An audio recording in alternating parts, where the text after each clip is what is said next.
The Big Footy Port Adelaide podcast is proudly sponsored by New Vision. My team, kinda power. I love the power. I love the power. Hi guys, and welcome to the Big Footy Port Adelaide podcast, a show about all things Port Adelaide Footy Club. I'm your host Macca 19, and joining me, as always, as co-host is Fishing Rick. Hey, how you going, mate? Good, buddy. Yourself? Yeah, pretty good. Enjoying the nice late spring evening, watching the sheep walk around. Can't ask for anything more than that. That's the way. And back on the podcast as guest, we've got Scorcho. How's it going, guys? Thanks for having me on again. Anytime, buddy. Thanks for coming on. No worries. All right, well, let's get straight into it and talk about the fixture. The fixture was released last week for 2015. Certainly not for the faint of heart. It's probably our toughest draw ever. But I think it's a fantastic draw for both the supporters and also commercially for Port Adelaide. Absolutely. I think so.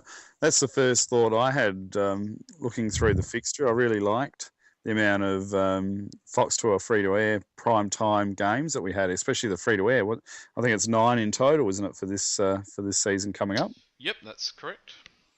I mean, that kind of thing was almost unheard of a couple of years ago, to have 9 games on free-to-air. Most people around the country wouldn't have even known who we were at that stage. Yeah. So I think even this year we only had 4, I think. Yeah. Yeah. Well, it's a credit. I think it's a credit to multiple participants at our club that we've got that many free-to-air games. I think there's a bit of or a lot of kudos has to go to the players for now getting reward for their hard work. And there was the tweet from Ollie Wines where he hashtag national exposure. So he's obviously excited. So, the players can see the fruit for their hard work, which I think is fantastic. And obviously the administration of the club that have just ground out, again, the hard work for the last couple of years to get us to where we are now. And everyone gets to reap those rewards. That's right. It, as I said, it is a very tough draw. We've got double ups against Fremantle, Sydney, Hawthorn, and then Western Bulldogs and the Crows, obviously, as well. We play Hawthorn, Geelong, Collingwood, and Sydney under lights at Adelaide Oval, which is fantastic. You would expect 50,000 crowds for all of those 4 games. Yeah. But it's the big start to the year, which is going to really sort of either set us up or put us a little bit behind the 8 ball, I think. We've got 5 massive games to start with. We play Freo, Sydney, North Melbourne, Hawthorn and the Crows in the first 5 games. So that's a semi-finalist, grand finalist, prelim finalist, premier, and then the showdown in the first 5 games. Yeah, look, that's right. It couldn't really be harder, but, I guess we've got to go into these games now expecting to win them. Maybe a couple of years ago, a bit of an easy start to get us a bit of confidence up would have been a good thing. But going into round 1 this year, we should be probably the most confident side in the league, knowing that we can match it with these sides. And, there's Fremantle at Patterson Stadium is no worry to us anymore after that second half in the semi-final. So if we can start with a bang, we can really put our mark on the season, and if we can get maybe 4 wins from that block of 5, we set ourselves up for a really good season and hopefully a top 2 spot. But what do you guys? What do you guys think of the one MCG game and also that run of 4 Sunday afternoon time slots? I'd like to play on the MCG more, but I kind of understand why we don't.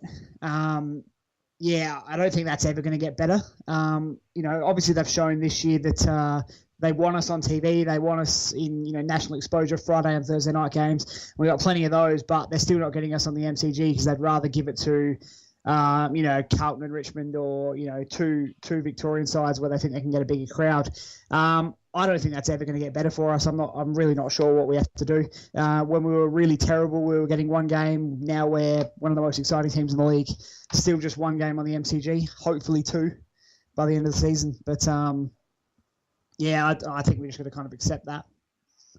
I think the most important thing is we don't have to play at bloody Cardinia Park again. Yeah. Yes. How good's that? That's good. Yeah. The Sunday night, the 4 Sunday games in a row doesn't really bother me too much. I think that's probably a good thing in terms of sort of no short turnarounds between rounds for those games. We talk about the tough start, but it does really open up after those first games. We should really be winning the next 7. Then we've got a bit of a tough run against Sydney, Collingwood, and the Crows again before another little bit of an easy run. And then a pretty tough final 3 games as well with Hawthorn, Gold Coast, and Freo. Yeah, that's right. It'll be tough to kind of interesting to see where Gold Coast are, and even Freo and Hawthorn, I guess. 20 weeks is a long time in footy, and anything could have happened to those teams. But you'd expect them all to be pretty good again. Freo, if they can avoid injuries, will be at least as strong as they were this year, I think. So yeah, it'll just depend on where we are and where they are, and it's so tough to know that far away. Yeah, I think it's a draw where if we're good enough, we should be sitting pretty. I think at the end of the year we should be definitely on the verge of top 4 again. Absolutely, I think so too. And I think if we can start well, if we get 5 or 6 wins out of the first 8 games, I think that's going to platform us for the rest of the year. If we're competitive and just fall short, and we're 3 or 4 out of 8, I think that still gives us a good position to still push for top 4, but show that we still need a bit of work to get to where we want to go. Yeah, if we get off to a good start, if we can get a few wins in that first few games, and then win the next 7, and we're looking at maybe 8 and 3 or something like that after 11. I'd really want us to push on and hopefully get that like a top 2 spot. We kind of just stuffed our way out of it with a few bad games this year, and a top 2 spot's what we want. We can play 2 home finals at Adelaide Oval. We're going to beat anyone there, I think, at that time of the year. So that's going to be what we're aiming for. And this year there's no acceptable losses, I guess.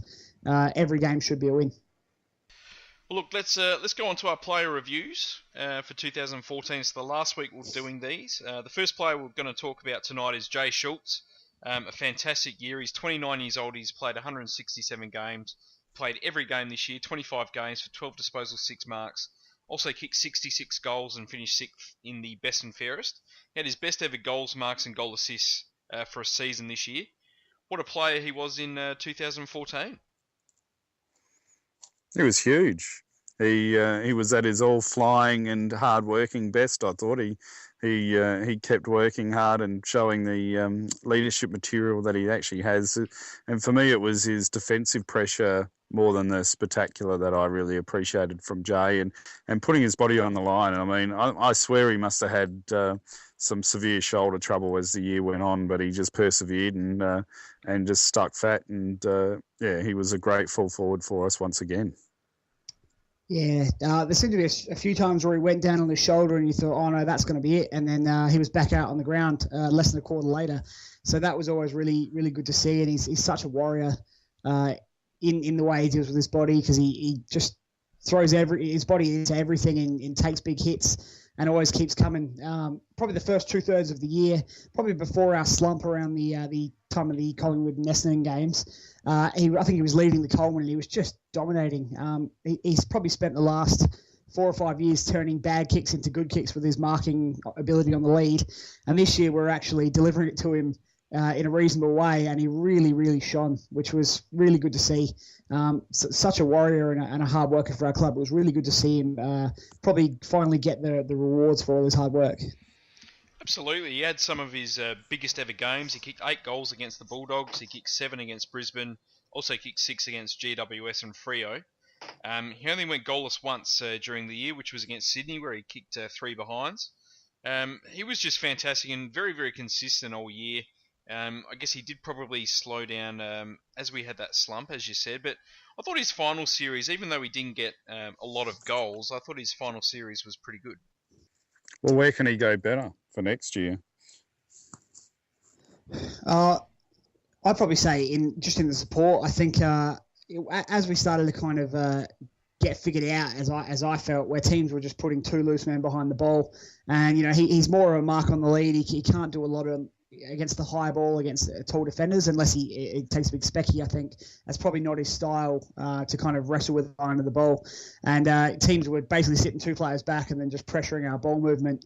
And I think that's probably where he fell down. So I don't think he needs to be any better in himself. I think he played fantastically. I just think we need to make sure our ball movement is a bit more consistent. Having Ryder up there will make a big difference because we do then have someone who can compete for the high ball, and it just will make us a lot more multidimensional, which should help Schulz be a lot more. I mean, if he can be more effective, be even more effective than he has been. So hopefully.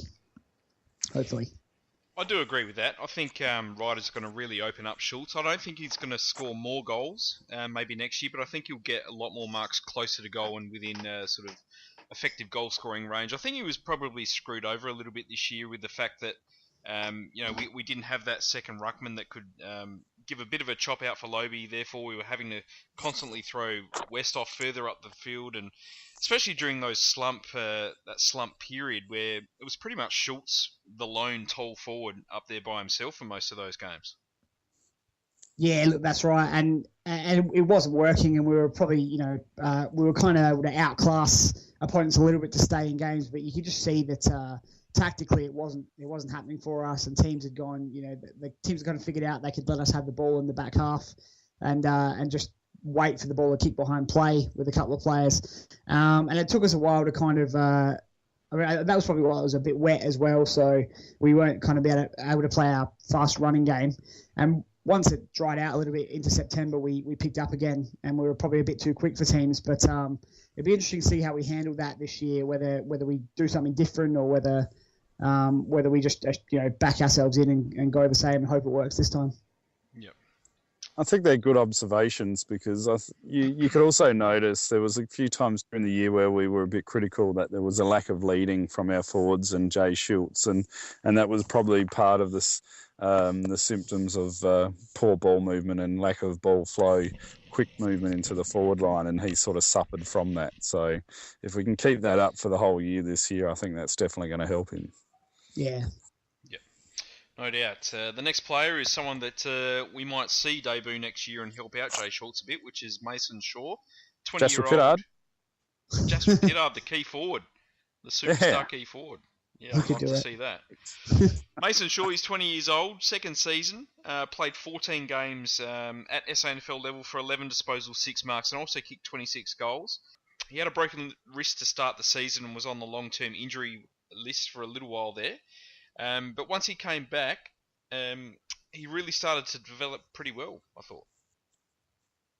Yeah, he's got quite a natural forward game. I think he marks well and he kicks really well, which I guess was the big criticism of his colleague up there, Butcher. He just seems to move really naturally as a forward. Probably what he'd need to work on would be his I guess, the defensive side. But, you'd expect that would come with the coaching, with the preseason, working with Hinkley, working with the forwards coaches, working with Burgess. That'll just naturally develop being part of the group, given what this group expects. So, you like to see those kind of natural forward abilities, and it'd be really interesting to see how he goes this year at SANFL level, and if he is good enough to get an AFL game, how he goes there as well. Took him a couple of weeks to get going again once he came back, but after that he had a really good run of form mid-season where he kicked 6 goals and followed that up with 2 games where he kicked 3 goals as well, and almost deserved a spot in the AFL team. Well, yeah, I'm one, as most people would know, that had been calling for another tall to come in all year. Obviously, at the time, I was calling for Butcher because Shaw had been injured, but I think we could all tell that our ball movement was stagnant and we weren't really able to move the ball, and we needed another marking target up there. So I would have really liked to see him come in, but clearly the coaches were happy with the way they were going. And, given the season we had, that's fair enough, I guess. But, I'd hope this year with Ryder in there, if we do lose at all, we're happy enough to replace him and give someone like Shaw a go.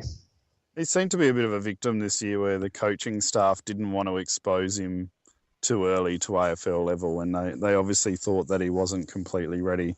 And even though he showed signs of improvement, he probably didn't show enough to really warrant an AFL call-up. So, I mean, the thing we'd be looking for his improvement is more influence in the games throughout the year in 2015 to really push hard to get his spot in the side, which is going to be a bit more difficult with Ryder coming into the side as well. Yeah. I think, as we said, defensive efforts is something that he needs to improve. His competitiveness and staying in the game for longer periods of time, I think, is something that he needs to improve. And I think that'll come with another pre-season to improve his tank. If he can stay fit through the pre-season this time, I think that'll do him wonders. Yeah. He's a fantastic mark, especially a contested mark, and he's also a really nice kick for goal, just super straight. I guess the big question is, where does he fit in for 2015? Because there's no doubt he's going to be behind Schulz, Westhoff and Ryder to start with. Well, I think that's exactly where he is. He'd be hopefully next in line. And I think that was probably, as I said, a lot of the criticism last year was we were lacking that tall forward because Trengove and Carl had gone down and Westhoff had to help out down back, and we just didn't pick anyone to replace them. So I'd hope this year he's going to be one of our two, SNFL key forwards. I'd hope that if we do lose one of those guys to injuries, and probably last year was a strange year where Schulz and Westhoff played every game, I think, didn't they? So that doesn't happen very often. Usually one of those guys will miss a few games, especially Schulz. I guess where he'll just get kneed in the kidneys in the pack or something like that, and miss a game. So I just hope that he plays well at SNFL level, and if we do lose a key forward at AFL level, he's given an opportunity. I guess the question is, if he does struggle to get games, if Schulz and Westhoff stay fit again and Ryder becomes the player that we want him to be, do we risk losing him for 2016? Sure. Yeah. Could be a possibility. I mean, he might be wanting to seek further opportunities. I guess it depends how clear the coaches are in relation to succession planning from Jay Schulz, because you'd think he might be getting close or nearing the end with his body. So we would hate to lose him, because he's probably going to be our next in line key forward, and there'd be 4 years of development that we'll miss out on. Yeah, I mean, I guess you almost hope if Schulz is going to get injured, he gets injured in that kind of Richmond, Melbourne Bulldogs kind of round 8, 9, and 10 type go, and that, as we say, that will give Shaw a go, hopefully. But look, I mean, ultimately, it's a bit like Newton, where a good side like us, where we're quite strong all the way through, and we've got guys who are beating down the door and not able to get into the side, we're going to lose some of them, and good sides do. You look at Hawthorn with guys like Kennedy and McGlynn, and there's plenty of other examples of top sides who have lost players because they're not happy with the opportunity they're getting. Yeah. And those players have gone on to have really good careers, which is great for them. But it's not, I mean, it's disappointing, but, you just manage, I guess.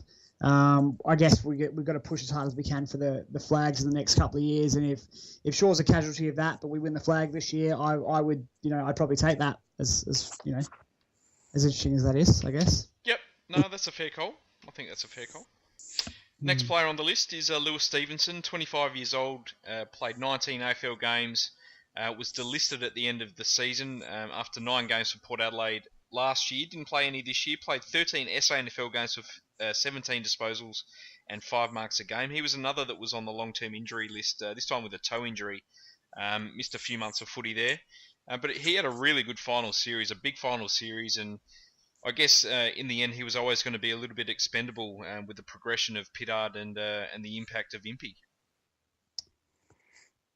It's the downside to AFL football, isn't it? You have to lose people that have made a commitment to the footy club that you support, and he gave it a go, and you can't hold that against him. And he probably, I think you're right. He's just sort of been a little bit phased out by natural player development that have sort of pushed past him now. Yeah, he just seemed to be one of those guys where at AFL level he was solid without being spectacular, and then going down to SNFL level, obviously having some injuries as well, he was a bit the same. He was solid without ever really being in contention for a spot. But I guess probably halfback is one of our stronger positions, with guys like Impey and Broadbent and Pittard. And guys rotating through there. So I guess he just never really kind of beat the door down. through injury and form, it's disappointing to lose a guy like that because obviously it was good to have him over when we did, but I don't think his loss is going to have too much of an impact on our team from a team perspective. No, he was always going to be depth this year, I think, and unfortunately for him, he didn't end up playing a game. I think our small defenders were pretty rock solid all year. Yeah, I agree with that. And he just seemed to lose a bit of impact with his defence. He seemed to lose the body and didn't seem to be able to handle that one-on-one too well at AFL level. Yep. No, that's right. Next player is Paul Stewart, 27 years old, 81 games, played just the 4 games in 2014 for 10 disposals a game, finished 29th in the best and fairest, played 14 games at SANFL level, had a massive season at the state league level for 21 disposals, 6 marks and a goal a game. As I said, huge SANFL form, but really sort of struggled with his 4 AFL games this year. Yeah. And got a 2-year contract, boys. And got a 2-year contract, something that we've spoken about a little bit on the podcast, and obviously it was a pretty contentious point on the forums as well. But I think on the surface it seemed a little bit excessive. But I think with the retirement of Cassisi and the delisting of Heath, Stevenson, and Logan, I think it makes sense to have that sort of defensive backup now. Yeah, I didn't really have a problem, I guess, with the 2-year contract. He's kind of a little bit of an in-betweener where he's just way too good for SANFL level, but I guess he probably struggles at AFL level, maybe because he's been moved around a bit too much. What really is his best position? He can play pretty much anywhere on the ground and has played pretty much anywhere on the ground, but if he'd just maybe stuck in that defensive, I think he started as a defender. If he'd stuck in that role, maybe he'd be a really good kind of third tall type defender, able to run the ball out. Maybe if he'd stayed as a forward, but I guess it's just good to have experience cover in every position, and he's obviously very popular amongst the leadership group guys as well. He's good mates with Boak and Gray and those kind of guys. So, it's good to have someone like that around the club who's obviously very popular, can fill a role if he has to, and if he doesn't have to, can dominate at SANFL level. I think you're on the money there. I think he has been a victim of his own versatility, but at the same time, that's probably kept him on the list because if you think of Heath, Stevenson, Cassisi, all those boys that are gone, he's probably got the most versatility out of all those boys in relation to being able to run through the midfield, play forward or play back. So he is probably the perfect stopgap player to keep on the list. Yeah, he's the perfect plug-and-play depth player. Yeah, absolutely. Yeah. Feels like he's probably played a bit more than 81 games as well. I was a bit surprised at that. It seems like he's been around for a long time, but I guess he's had a lot of time where he hasn't been in the side. Just through as we say, his versatility and I guess more natural players in the positions he would play. But I definitely think he'll get some games this year. I'd be very surprised to see him not get a game. So hopefully he does well. No doubt. I think he'll start as probably an emergency round one. He'll always be that sort of 20th to 25th play where he's either just in or just out of the side. Yeah. All right. Next player is Jackson Trengove, one of our friends of the podcast here. He's 23 years old, still only 23. Played 98 games, played 20 games at AFL level this year for 13.5 disposals a game, 3 marks, and finished 18th in the best and fairest, which seems a bit low to me. I thought he had a fantastic year at centre half back. Definitely his best season at AFL level, in my opinion. Yeah, I'd say maybe missing the bunch of games in the middle of the year may have cost him a little bit of a best and fairest spot. But I think probably this year he's gone from almost a key defender to almost like the defensive version of Westhoff, where he can just come in and compete wherever he's put. And he's just so competitive. He goes into the ruck and wins games, just through his own, I guess, sheer willpower.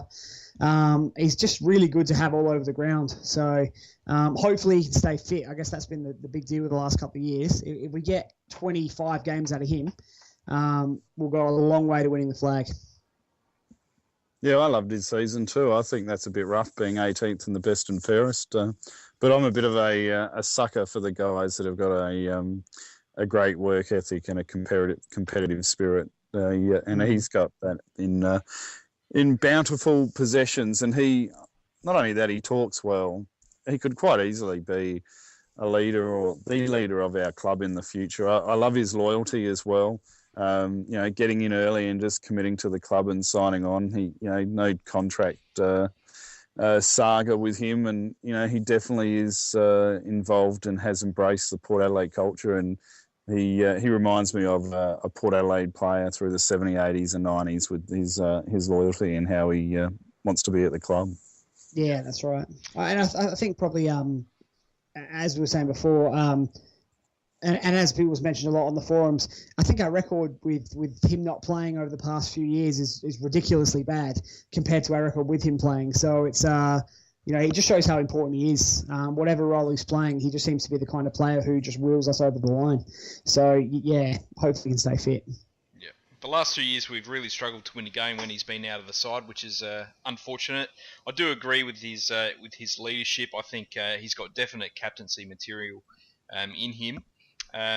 He influences matches arguably unlike any other in our team, and obviously one of the most influential matches this season from an individual point of view was his last quarter against Fremantle, where he just tore Sandilands a new one.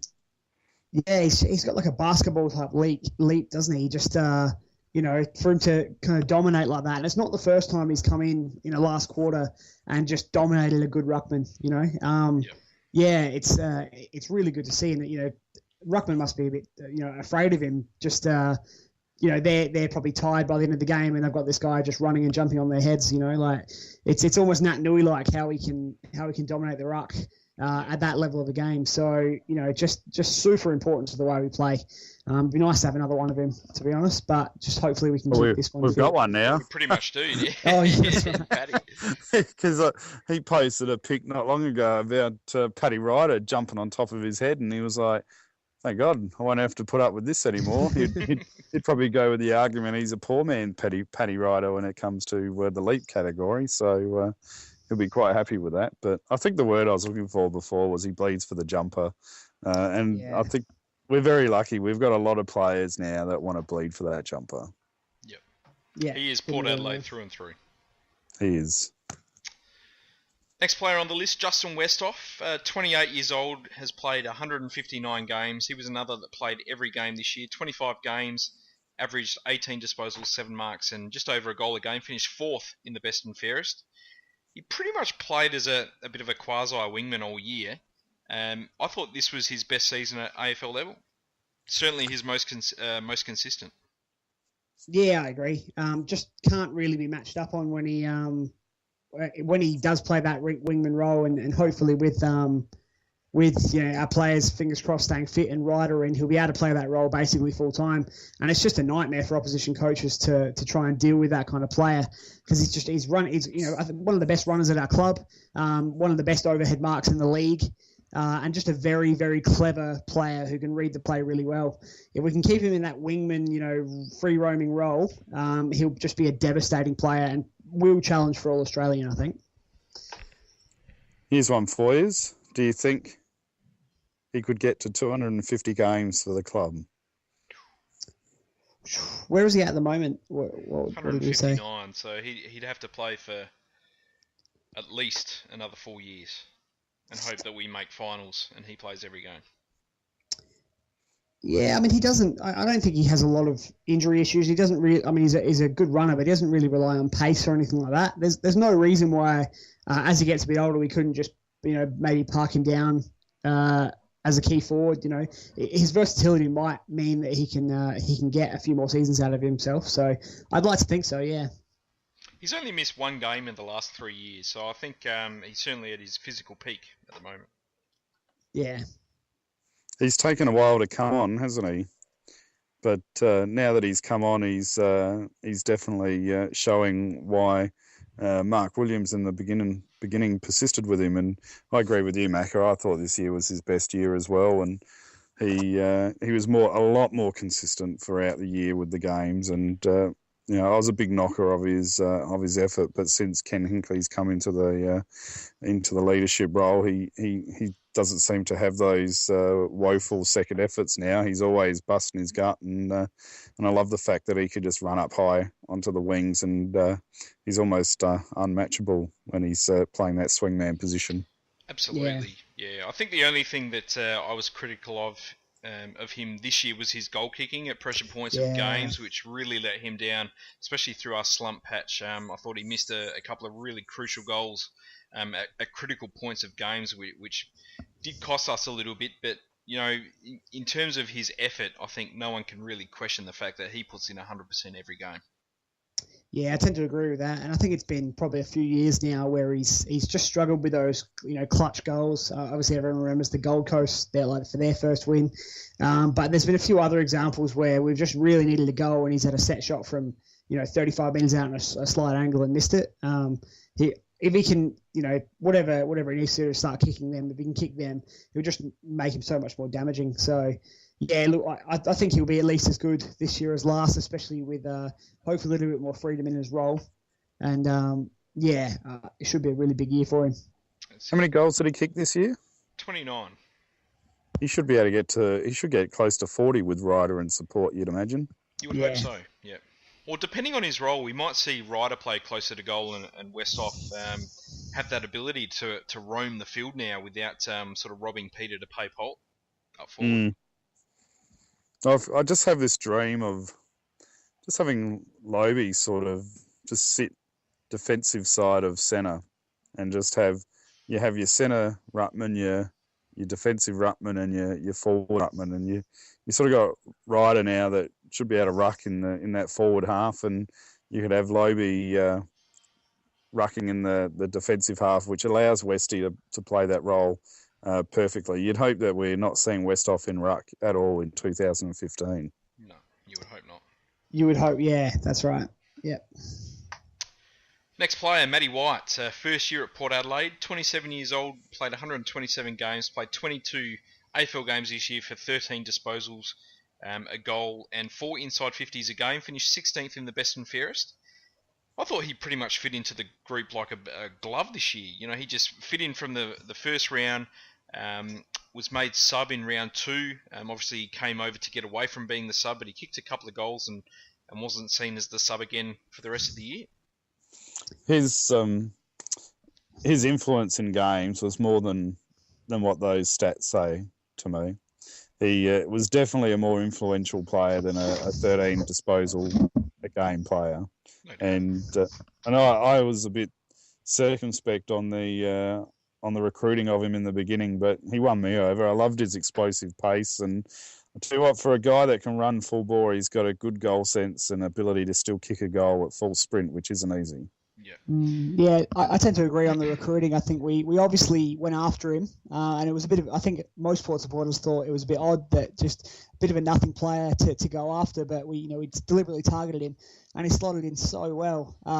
Just provided that outside run that we needed for our game plan. As you said, Rick, just had a great goal sense, even with someone on his hammer running, full pace. So just so dangerous with his goal sense and with his speed. Not a kind of a core player, but as a bit of an outside dangerous player who can just pop up and really do some damage. Just brilliant, and it's really credit to our recruiting team for going and getting him and slotting him into that role. Absolutely brilliant. Yeah, no doubt. I think I'm not talking out of line when I say he's a bit of a receiver in that. We recruited him to be that real fast-running outside link player that we could rely on to do a job. To kick some goals, to provide that pace, which we sorely lacked in 2013. And he did that remarkably well this year. As you said, Rick, his stats this year don't tell the whole story. He kicked some of the best goals I've ever seen in 2014. Obviously, the goal of the year against Richmond, but he kicked some absolute crackers against the Crows. I reckon 3 of his goals against the Crows were outstanding. Kicked an absolute ripper early against Geelong, kicked a great goal against Freo, and kicked one of the best goals in that semi-final against Freo as well. What about his goal of the year? Well, that was just remarkable. Yeah. It's I don't think people kind of understand how tough that is to do unless you've played footy. To sprint 80 metres with someone that close to you and then to slot it really calmly from kind of 45 on an angle like that. It's just, yeah, I think to understand how difficult that is, you probably have to have tried to actually do it yourself. Yeah. Just phenomenal stuff. So really good pickup for us. I would have kicked that out on the full. Absolutely. I would I have would been have missed the ball. I would have been. I would have been tackled in Blaze tackled of about Glory 80 meters before. Yeah. Yeah. after about 3 steps. I think you're right about you got to try it because, I played very bad amateur football and I couldn't even kick at a slow trot, let alone at full speed. And these guys just make it look so easy, and it's an art form in itself to be able to kick at full speed. Yeah, no Absolutely. doubt. I think he probably slowed down a little bit as the season went on. He did gather a few injuries late in the season, missed a few games and was subbed out a couple of times. But look, if he can stay fit for all of 2015, I think he's still got improvement in him in terms of his output. Yeah, absolutely. Another one who, if we can keep everyone fit and everyone playing well, he's the kind of player, as you say, he's a bit of an outside receiver type player. If we're doing well in our midfield and doing well all over the field, he's the kind of player who can he can kind of turn games when we're struggling, but he can also really cash in on our good play. So if we can play really well and kind of improve our midfield setups and that sort of thing, he's the kind of player who can really cash in on that. So I would expect an even better performance from him this year, statistically at least anyway. Yep, absolutely. And one of the players that he will be relying on is Ollie Wines, who's still only 19 years old, played 49 games. He was another that played every game this year, 25 games at AFL level for 24 disposals and just under 5 tackles and 5 clearances. Again, finished 7th in the best and fairest. Just what a massive season for such a young man. Obviously, there was, I guess, in some quarters, some queries over him in terms of second-year blues. Would he experience them this year? But no, straight round 1, 3 Brownlow votes, 28 disposals, 2 goals, 11 clearances, bang. We said it after his first year that he could never improve and he would still have a fantastic AFL career, and he's improved and it's still the same thing, isn't it? That was a phenomenal season from a 26-year-old, let alone a 19, 20-year-old. He's a genuine gun AFL midfielder, whatever way you look at it. And hopefully he keeps improving, but if he doesn't, he's still going to be a great Port Adelaide player for a long time. So very, very excited to have this guy on our list, and just really interested to see where he'll go. He'll keep on improving, mate. Don't worry about that. He's I've no doubt. He is a champion. He'll be one of those players, I think, in a couple more years' time where they'll be looking at his first 150 games and going, "Oh my God, he's won so many bloody games," and he's still so underrated because he doesn't play in Victoria. The biggest disgrace for me this year was him not even being recognised in that under-22 side. How he could get overlooked is just disgraceful by the people that actually pick it. And it's not even because he's a Port player. It's just because he's probably one of the best junior players in the competition. And for him to be overlooked is just shameful. I think what's important to remember also is that he's still got the lowest time on ground of any player that wasn't a sub this year in our team. So he's still got a lot of natural improvement in terms of getting his tank up. I know Burgess rates him as one of the most impressive on the track, but obviously if he can get that time on ground from sort of 76%, which he's at now, to heading up towards that sort of 81, 82 mark, he's just still got a lot of natural improvement in him in terms of his output, which is bloody scary. That's right. Even if he doesn't actually improve in his ability at all, he's already going to get, go up to probably like a 27, 28 disposal average, which is elite. It's just ridiculous how good he is being so young. He's as good as, if not better than, Judd and Selwood were at the same level at point in their careers, which is massive to say. So really looking forward to seeing how he goes over his career. It's just good to be alive. Good to be alive doing it.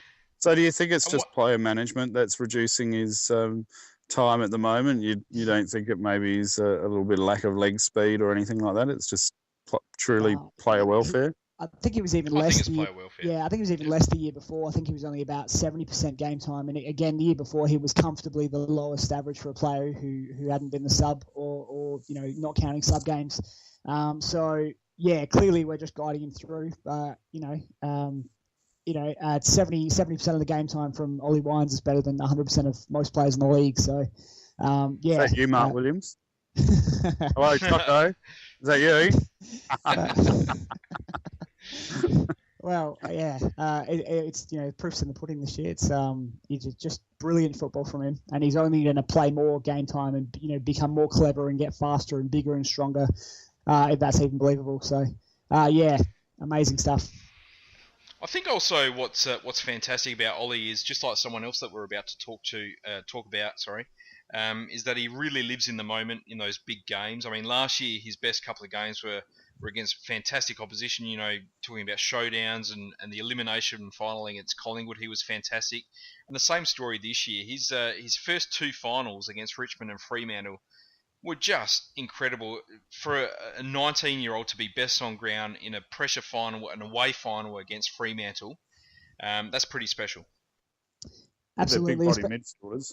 Yeah, well, that's exactly right. Apart from Fremantle do have a pretty old, experienced midfield and some really good players in there, some of the best mids in the AFL. So for him to stand up and be, head and shoulders above anyone on the ground, I thought, especially in the midfield for that game, just amazing to see. And, you can see it's going to continue. He just has the right kind of attitude as he goes into games. Absolutely. Next on the list, as we just mentioned, Chatty Wingard, 21 years old, 67 games. Missed just the one game this year, played 24 AFL games, 16 disposals, 4 marks, 3 inside 50s, and kicked 43 goals for the year, 9th in the best and fairest. A lot of people were fairly critical of him, I think a little bit unfairly throughout the year. But his best games were incredible. Have you got stats handy, Macca? I do, yep. What's the difference in his stats this year to last year? I think the difference was the fact that he was playing closer to goal this year. So his disposals were down. He was averaging 21 disposals a game last year, 16 this year. He averaged more tackles this year, obviously more inside 50s last year. So I think he was playing a lot closer to goal. It was almost like he swapped roles with a couple of players throughout the year, and was almost playing as a small full forward, especially late in the season. I still don't think he was fit throughout that second half of the year, where he really lost his pace, he lost his turning circle, lost his agility, and lost his depth in his kicking as well. Yeah, I tend to agree. I think, as we were saying earlier, as we started to struggle towards the end of the season, he was almost playing as a full forward. And when he's playing on, a loose man who's, half a foot taller than him and a defender who's half a foot taller than him, it just made it really hard for him to compete without taking a mark of the year contender. So, I think, as you say, playing a bit closer to goal did make him a little bit more difficult for him to have as kind of consistent an impact. But you saw the couple of games where he went into the middle, like I say, the Bulldogs game, he just, went into the middle for one game, 30 touches. So clearly the quality is there. I tend to agree with you, Macca, that I think people were a bit unfairly harsh on him. I think he still was, if you get rid of his year before and say, this is Chad Wingard this year and we don't remember what happened last year, people would be saying, wow, this kid's amazing. You know what I mean? For the age he is. So, yeah, I think we've got very high expectations of him because he is such a talented player, and I think he'll live up to those expectations over the next few years. He was just a bit of a victim of our midfield being, having so much depth, and I guess Gray moving into the midfield, as you said, he probably swapped a little bit with Gray, and we probably needed him more as a forward, and needed his kind of genius up there a little bit more. But I think long term we'll probably play that kind of high half forward, Brent Harvey type, the Jace Ackermanis type role.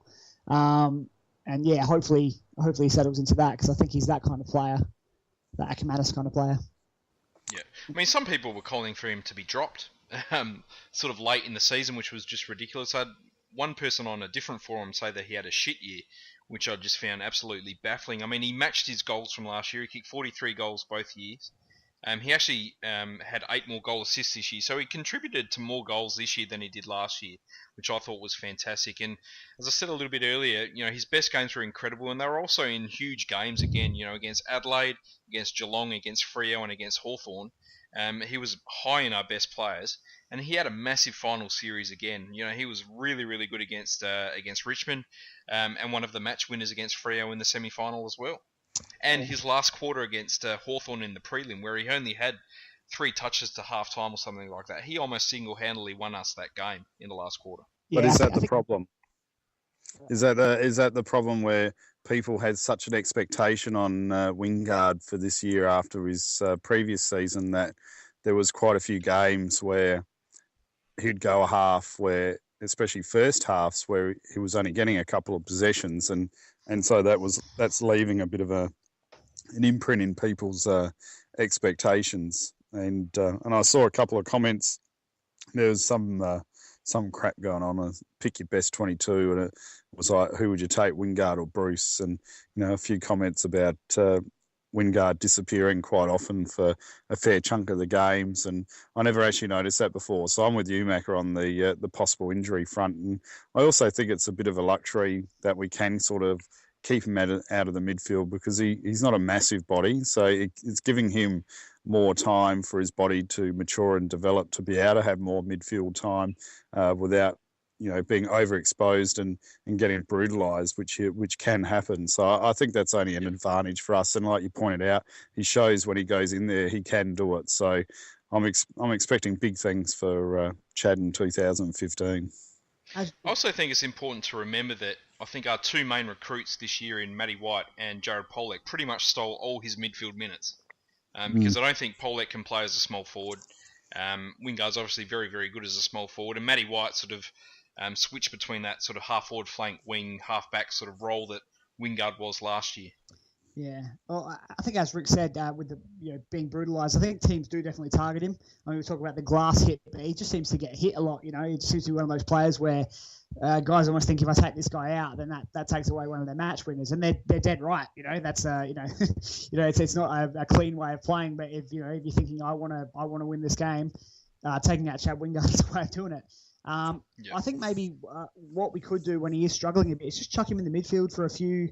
Even just for a couple of centre bounces, and just get his hands on the footy, because I think he's one of those guys where once he starts to get a bit of a feel for the game, he really comes into his own. And I think stuck in the forward pocket when maybe it's not going to him, or where Schulz has taken marks, so he's just basically there playing as a foil for Schulz. He's probably not getting as involved as he needs to. I think maybe if he's had a quiet first quarter, just chuck him in the guts for a little bit for the second quarter, and just watch him work himself into the game, because he's just such a kind of individual momentum type player, whereas once he gets going, it can be really difficult to stop. So let's I guess try and get him going a little bit earlier. Last player on the list to review this season is Aaron Young, the super sub, 21 years old, played 31 games, 14 games at AFL level this year for 11 disposals, 2 marks a game, played 8 games as sub, 23rd in the best and fairest, also played 6 SANFL games for 22 disposals a game. I thought he really impressed this year with his hardness at the bowl and his work at the stoppages. Yeah, I couldn't agree more. I think he's just got this kind of ability you can't really teach to go in and get a ball at a stoppage, get his arms free and get a handball out. And it's just really, there's not anything too fancy about it. He's just very naturally raises his arms up and gets handballs out. So he probably was a lot better in his games as a sub, which is probably not good for him, because I'm sure he wants to play full games. But when he came on as a sub, he just seemed to be able to go into contests against tired bodies with his big body and just get the ball out to our guys. So I'd like to see him get a lot of games next year. If a lot of those are as a sub, I'll be very happy, because I think he's a player who can really come on and change the game as a sub. He's obviously got a good goal sense as well. So he's the kind of player who, as people are getting tired, can go in there and just smash his body in, get the ball out. And if he does find himself on the end of a run of play and he's shooting for goal, he's pretty good in that sense as well. So probably compared to some of the other players we're using as sub, I think he's probably one of the better ones. So maybe better than an Andrew Moore or that kind of player. So I'd love to see him as sub again. Yeah, what he said.